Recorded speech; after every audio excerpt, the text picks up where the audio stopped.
Hey guys, so today's video is going to be a little bit different to the videos that I usually film for my channel. It's going to be a bit different in the fact that it's going to be a lot more chatty and a lot more of just me kind of sitting here and informally kind of chatting to the camera. And also that it's going to be a little bit more personal than the usual videos that I film. So the video is going to be focused on acne and my own experience with that. Can't speak already.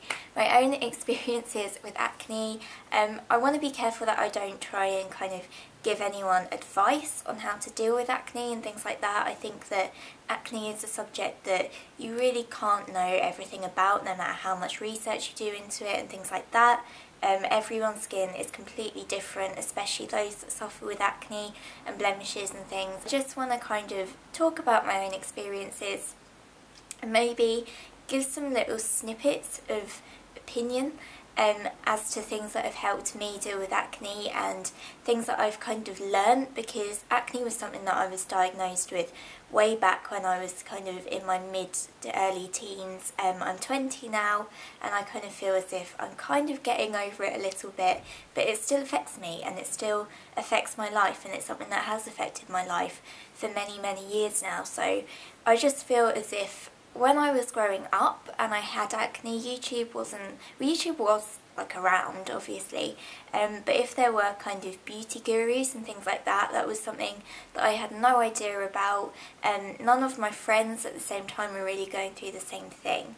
So I just feel as if I'd have had someone of like a similar age to me to just sit and talk about it and make me feel as if I wasn't on my own, because that was one of the things that I really felt when I was growing up with acne. If I can just make one of you feel a little bit more reassured, or just to make you feel as if you're not going through it by yourself, because believe me, you're really not, then this whole thing will be completely worthwhile. So just as a little bit of a background, I guess, to my own experiences with acne, I honestly can't remember when I first started getting spots and pimples and things. It was quite a long time ago. I was quite an early developer in every sense of the word. I don't want this to turn into a TMI video, but yeah, I was quite kind of early in becoming a woman, and I think it was probably as early on as primary school that my skin started to get quite bad.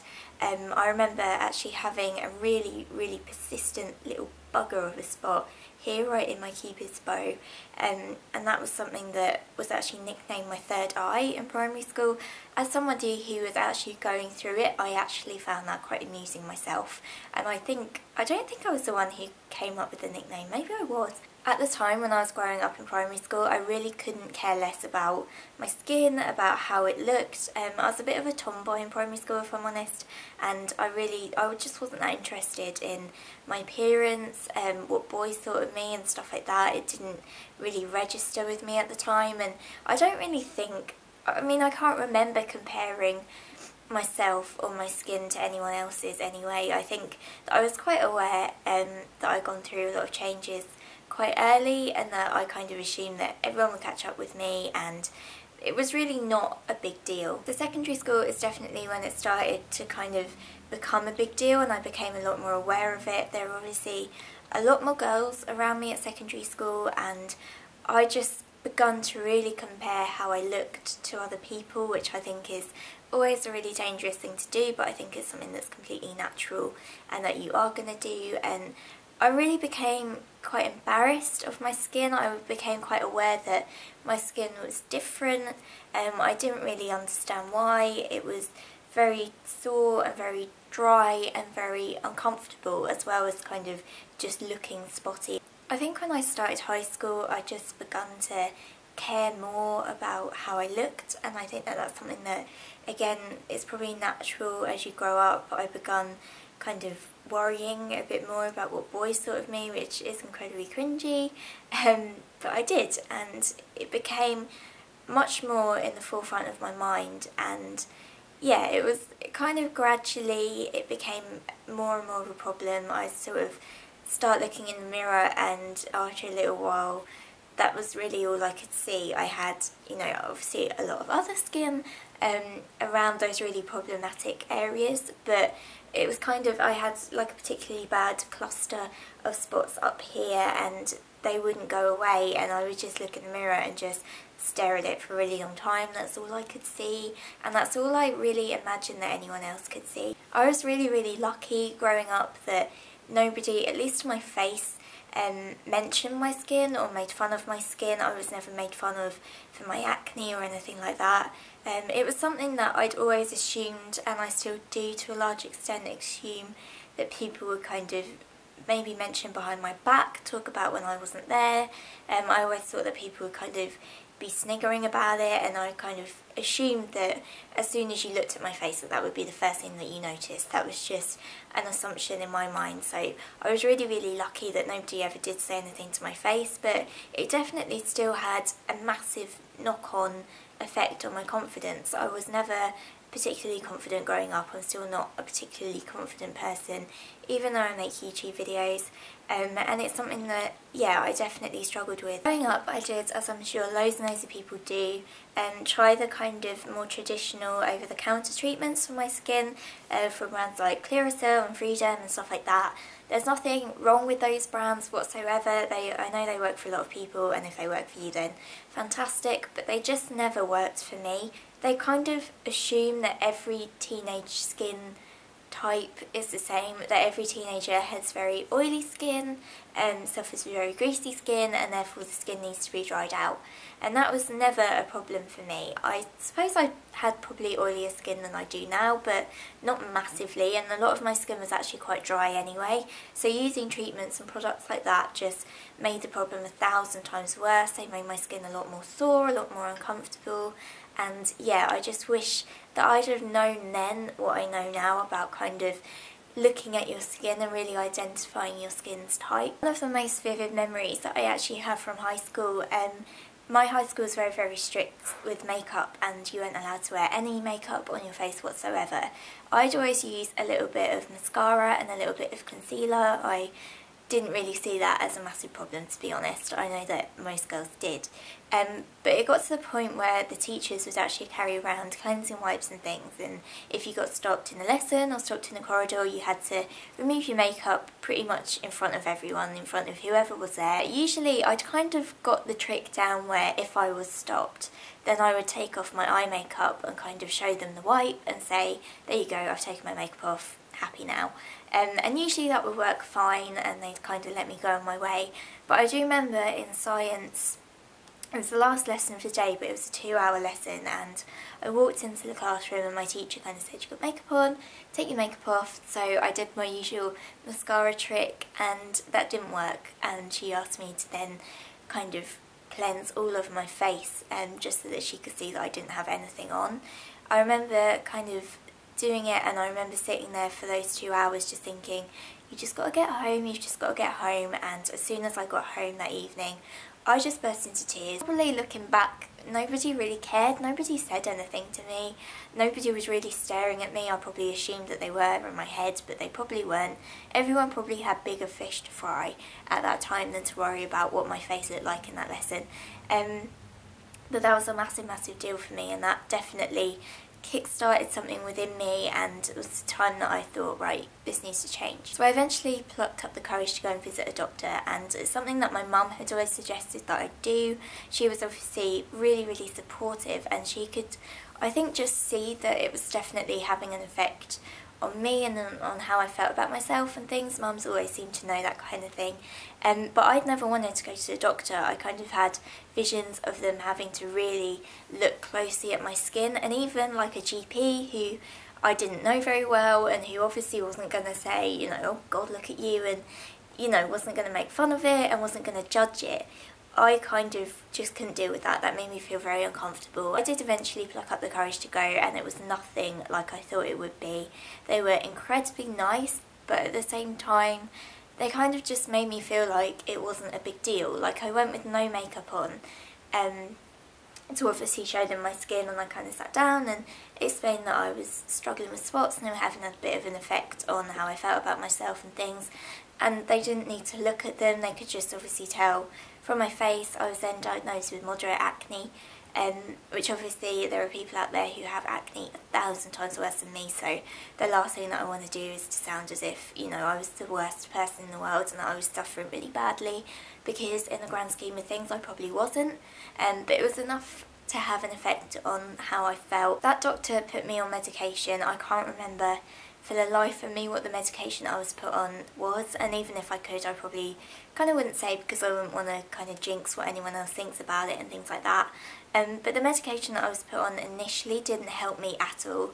I used it for 6 weeks as I was advised, and then went back, and my skin hadn't had any improvements, hadn't got worse either, but it just wasn't any better. So I saw a different GP and they put me on something else. I went away and tried that for 6 weeks, and when I went back I had seen huge improvements in my skin. I was on those things for quite a long time actually. I stopped taking them when I was about 18, and as I said, I'm 20 now. I must have got them when I was about 14 probably, so it's about 4 years, and I relied on them really heavily. Obviously it's completely up to you what you do and how you deal with it and things like that, but going to see the GP, it's never going to be as bad as you think it's going to be. If you are a little bit nervous about it, if you're a bit embarrassed about it, they've seen it all 1,000 times before. Once you go and see a GP, it made a massive difference to my life, I guess. However cringy that sounds, it really did. And it's also really important to remember that as long as you give things enough of a chance, like the medication that I was on initially, I did use it solidly for those 6 weeks, even though after like 2 weeks or something I could see that it wasn't making any difference. I really did stick at it, and for that reason my GP was completely fine with changing it and putting me on something else. He sort of said at the time, you know, things work really differently for different people, so never be kind of embarrassed or never feel bad for going back. Once I come off those medications, my skin admittedly did start to get worse, but I decided to kind of not go back on them and just try and work out a routine that would suit me, and I think that that's something that's so important. I think that being in the kind of beauty blogging world, it does get very easy to get really involved in the hype around products, get involved in new releases and things like that, but you need to be realistic, and you need to be realistic about what works for you. One of the most important things to remember is that acne is a skin concern, it is a skin problem, it is not a skin type in itself. So you have a lot of other skin going on your face. Not every centimetre of skin is covered in spots, and finding products that really work for your skin type is really essential. I use some products in my routine that are kind of aimed towards blemish prone, acne prone skin, but it's also really important to read around that, and to find out, you know, what skin types they're actually catered towards. So most people, I guess it sounds really cliche, but most people with blemish prone skin probably do suffer with slightly oilier skin, but that was never a problem for me. So a lot of those products that are aimed towards kind of spotty skin didn't work for me whatsoever, because a lot of my skin is quite dry. So really finding products that catered to both of those was quite difficult, but it was well worth it. I also tried to look really closely at the ingredients in products and identify ingredients that really worked for me. That's going to be completely different for everybody, and I think that's the thing. I think that it's easy to watch YouTube videos of people with fantastic skin recommending these, you know, fantastic products and think, you know, I really want that, that's going to work for me.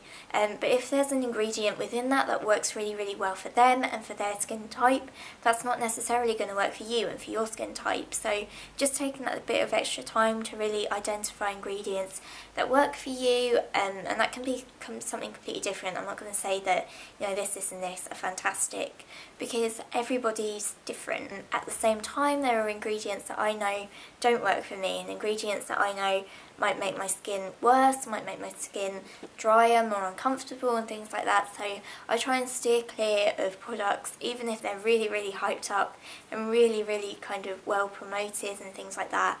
It can be quite difficult, but I do have to steer clear of them, because I just know that I'm going to be wasting my money essentially, and they're not going to be doing the right things for my skin. The last thing that I really tried to do is something that I'm still struggling with a little bit, and that I've kind of really got better at over the past few months, and that is just to stick to a routine and to find a routine and just not stray from it, and that is something that I find really difficult because I am so passionate about skincare and it's something that I absolutely love and have a real interest in.